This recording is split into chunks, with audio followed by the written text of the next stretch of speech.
Oi meninas, sejam bem-vindas a mais um vídeo do canal e hoje a gente vai falar sobre um tema que é muito comum no consultório infantil, ansiedade de separação.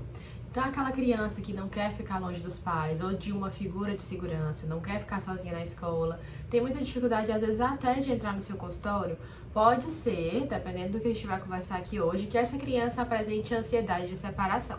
Então no vídeo de hoje eu vou te mostrar todos os detalhes de como eu atenderia e o que eu faria caso chegasse um caso com essa demanda aqui pra mim. Então, vamos para mais um vídeo de hoje.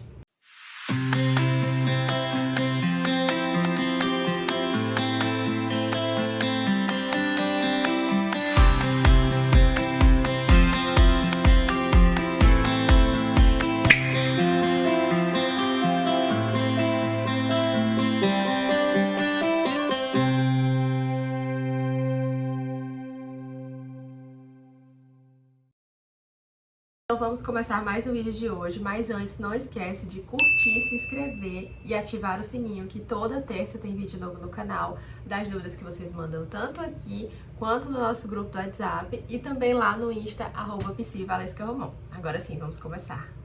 Gente, a ansiedade de separação é muito comum, principalmente ali nos 3, 4 anos, que é quando a criança começa a ir para a escola ou começa a fazer mais atividades assim que ela tenha que ficar longe dos pais ou sem a presença dos pais. E assim que um caso, por exemplo, com essa demanda chega aqui no meu consultório, a primeira coisa que eu começo a investigar, e muitas vezes isso demanda tempo, é entender o que essa criança está evitando. Por quê? Na ansiedade de separação, quando a criança tem um comportamento para conseguir, por exemplo, vou dar um exemplo aqui fictício. Vamos imaginar que a criança chegou lá na escola, e aí ela ficou chorando, não quis ficar, se agarrou lá na mãe, assim, desesperada, e aí a mãe decidiu levar para casa de volta.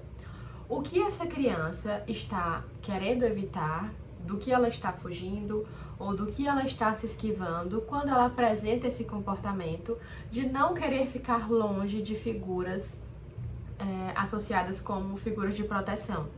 Então essa deve ser a sua pergunta de partida, tá? Então, além das estratégias que eu vou falar aqui, você tem que começar a rastrear a partir desse pensamento. Então, na abordagem comportamental, nós sempre vamos partir do princípio de análise funcional.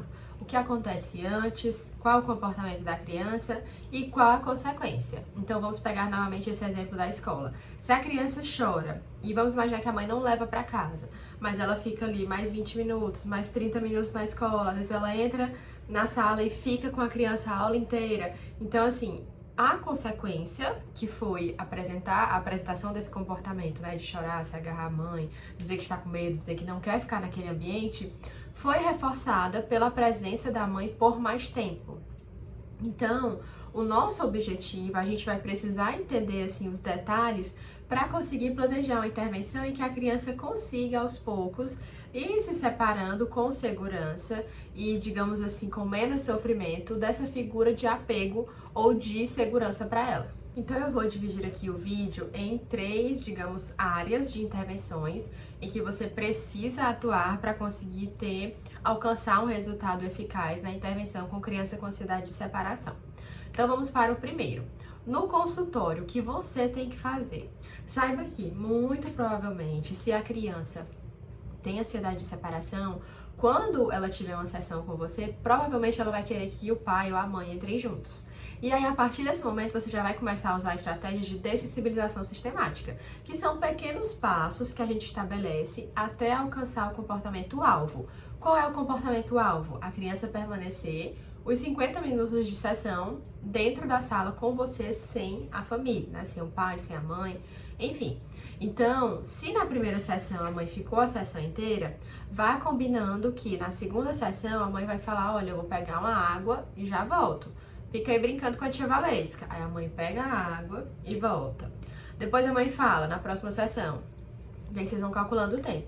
Mãe vai pegar um café e volta já. Aí passa mais tempo, sei lá, 5, 10 minutos.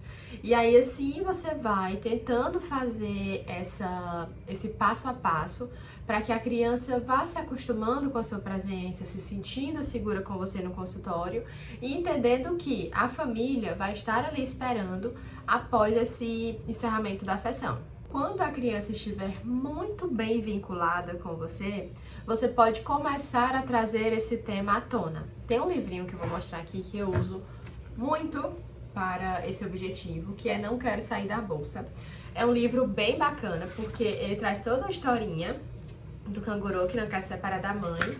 E no final, né, além de ele ir trazendo, tipo, os pensamentos que vêm, sabe, quando essa situação acontece, lá no final, deixa eu colocar aqui pra vocês, ele mostra também alternativas, sabe, tipo, coisas que a criança pode fazer pra melhorar ou reduzir a ansiedade, e outras intervenções também. Então, ó, tem várias sugestões, tanto aqui quanto aqui. Então, é um livro muito interativo, muito interessante.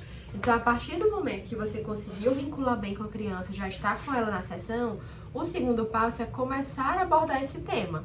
Por quê? Porque vocês vão precisar trabalhar um tópico que é a parte 3, digamos assim, da terapia, que são as estratégias de enfrentamento. E as estratégias de enfrentamento vão ser muito importantes porque, em paralelo, eu vou já explicar como, você já vai estar trabalhando com os pais e a criança vai precisar ter um repertório. Então, você vai precisar trabalhar com a criança muitas estratégias de tolerância ao mal-estar. Por quê? Ela vai passar por situações de enfrentamento que vão ser aversivas para ela. Então, ficar um tempinho ali sem a mãe não ficar entrando e ficando na sala. Então, são situações aversivas em que ela vai precisar ter estratégias para lidar quando acontecer. E essas estratégias vão ser trabalhadas na sessão. Então, vocês podem montar uma caixinha de enfrentamento, uma caixinha do mal-estar, um livrinho, desenhos, uma pasta, enfim, você vai trazer repertório para essa criança conseguir enfrentar essa situação que ela está evitando. Então, a partir do momento que você tem esse vínculo com a criança, já conseguiu explicar para ela, por meio de historinhas, livrinhos, o que é ansiedade de separação, e já está fazendo a intervenção para ela conseguir assimilar habilidades de tolerância ao mal-estar, aí você vai partir agora para os pais, para a gente começar a intervenção fora do consultório. E aí, pessoal, com os pais, a primeira coisa que vocês vão explicar, fazer um momento de psicoeducação e mostrar para eles que esse padrão é reforçado por algo. E aí eles vão ajudar vocês a investigar.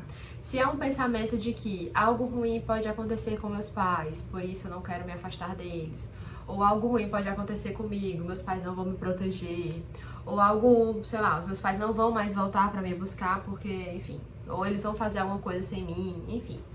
Podem ser vários pensamentos, vários gatilhos, várias situações. Então, vocês vão precisar investigar isso com os pais e trazer para eles essa psicoeducação explicando que, à medida que eles vão ali se comportando diante da situação, pode reforçar ou ajudar a quebrar esse padrão. Então, no exemplo que eu dei, né, que a mãe entra e fica na escola mais 20 minutinhos, mais 30, entra na sala e fica lá e interage, enfim, acaba reforçando esse padrão. Então, vocês vão precisar explicar aos pais que alguns comportamentos a gente vai mudando aos pouquinhos para que a criança consiga se habituar a ficar sem eles, né, a ficar distante deles. Uma segunda dica para os pais é trabalhar com quadros de rotina. Então, por exemplo, tem o quadro lá de rotina da criança e a família pode ir revisando tudo isso. Por exemplo, antes de ir para a escola, você vai para a escola, depois a mãe vai buscar, a gente vai pro balé, a gente vai juntos no shopping, enfim. Dar sempre uma previsão de como que vai ser aquele dia, para a criança ir assimilando e entendendo que realmente aquilo se cumpre, que algumas vezes pode ser que não saia como esperado, mas que, principalmente nesse começo, a família sempre vai trazer algo que traga estabilidade e segurança para essa criança. O terceiro ponto para trabalhar com os pais é em relação às separações graduais, né? O que a gente vai fazer, o nosso plano de intervenção para essa criança. Então, você vai explicar para eles que isso não vai acontecer com uma quebra muito intensa, porque pode piorar toda a situação. Então, vocês vão dizer, olha, se a criança tem dificuldade de ficar longe, fica 1 minuto, 2. Então, vocês vão estabelecer ali, assim como foi feito no começo da terapia, um programa de dessensibilização sistemática e exposição gradual para que a criança consiga ir alcançando aos pouquinhos. E se você perceber que a criança consegue compreender, consegue assimilar, Você também pode trabalhar com um quadro de recompensas, né? Que é um quadro em que a criança vai atingindo o objetivo. Então, por exemplo, conseguir entrar até o jardim sem a mamãe. Ótimo, então vai pontuando ali, né? Lembrando que a gente não pontua negativo, digamos assim, quando a criança não consegue alcançar aquele objetivo. Então, é importante sempre vocês irem trabalhando com pequenas metas e explicando aos pais sobre essa questão da psicoeducação, para que eles consigam manter um comportamento ali estável, para que a criança não tenha, de repente, um avanço e depois um retrocesso. E o terceiro ponto é entrar em contato com a escola, porque a maioria das crianças que apresenta esse transtorno de ansiedade de separação, elas apresentam esses episódios, na maioria das vezes, na escola. Então, a escola também precisa estar preparada para receber essa criança. Então, ter sempre uma figura ali que a criança é mais próxima para recebê-la nesse momento da chegada, reforçar ao longo do dia que vai ter uma rotina, um passo a passo de coisas que vão acontecer e depois a família vai voltar.